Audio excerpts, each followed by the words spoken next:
bagi mobil sport.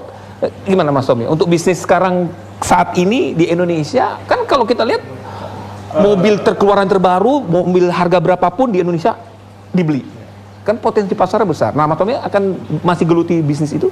Saya kira sudah lama saya menjual Lamborghini ini. Dan apa namanya, ya karena dulu dikaitkan dengan Mopnas Timor. Jadi untuk menyerap atau mengambil teknologi apa namanya otomotif yang tercepat adalah kita memang harus membeli industri yang sudah mapan, yang sudah terkenal. Itu cara kita men-shortcut daripada alih teknologi itu. Dan produk itu ya cukup berhasil, tapi ya karena tidak dilanjutkan daripada Timornya ya maka kami lepas Lamborghini juga.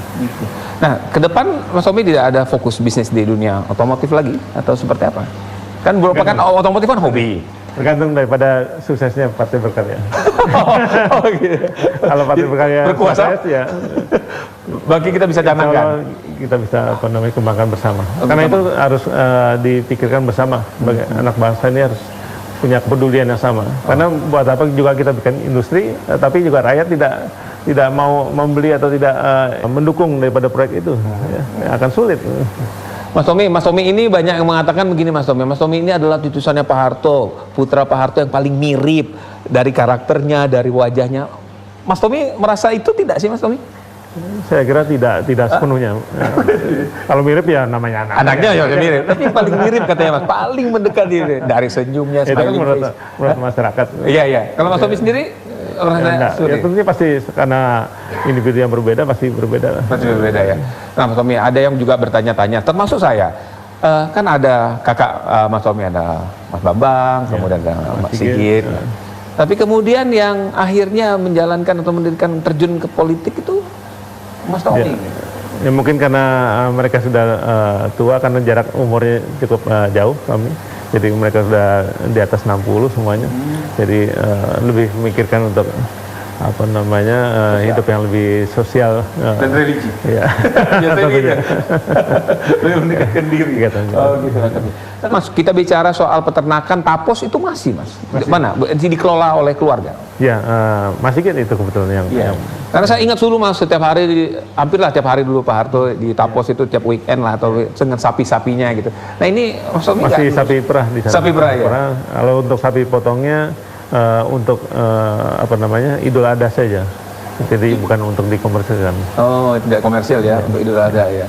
Tapi juga kalau ada masyarakat peternak yang ingin belajar ke sana, kami juga membuka diri untuk bagaimana pengemukan maupun apa namanya memberikan pakan yang tepat untuk sapi-sapi itu.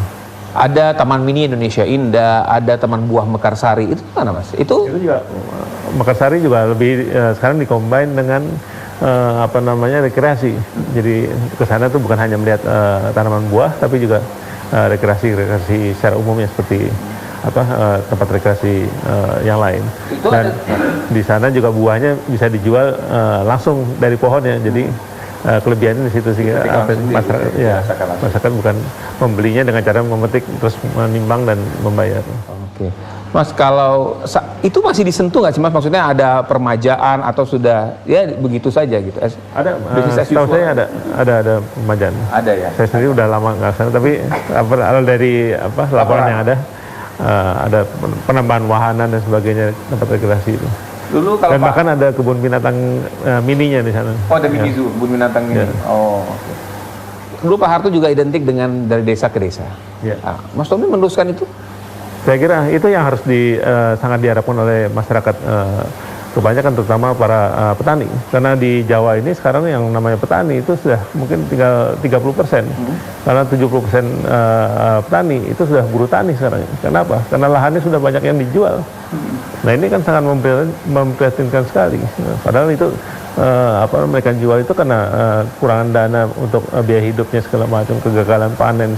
Yang akhirnya mereka jual ke pihak yang bukan petani. Nah ini yang harusnya ke depan kita harus punya kebijakan yang pro pada petani untuk yang namanya revitalisasi pertanian. Sekarang ini produksi tani kita hanya 5 ton per hektar per panen.